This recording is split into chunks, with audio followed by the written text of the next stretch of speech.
ప్రభుత్వం రైతుల రుణమాఫీ చేయడం జరిగిందని, 3 విడతలలో కూడా రుణమాఫీ కాని రైతులకు ఏవైనా సమస్యలు ఉంటే మండల వ్యవసాయ అధికారులను సంప్రదించాలని మండల వ్యవసాయ అధికారి లక్ష్మీ ప్రవీణ్ అన్నారు.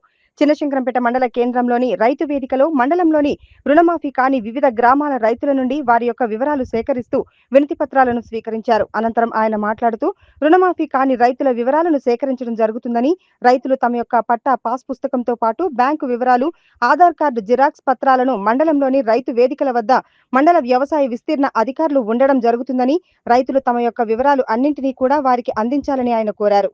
రైతుల నుండి స్వీకరించిన వినతులను ఉన్నతాధికారులకు పంపించడం జరుగుతుందని, మరో 15 రోజులలో సమస్యలు అన్ని కూడా నెరవేర్చడం జరుగుతుందని, రైతులందరికీ కూడా రుణమాఫీ కావడం జరుగుతుందని ఆయన తెలిపారు.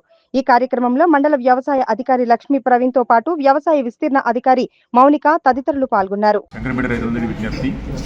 రుణమాఫీకి సంబంధించిన ఎటువంటి ఫిర్యాదు వచ్చినా శంకరంపేట రైతు వేదికలోని ఏవో దగ్గర కానీ ఫిర్యాదు ఇస్తే మేము స్వీకరించడం జరుగుతుంది. వీటిని ఒక లిస్ట్లో చేసి మనం పైకి పంపించాలి. తర్వాత 15 రోజుల లోపల దీని నుంచి క్లారిటీ వస్తుంది.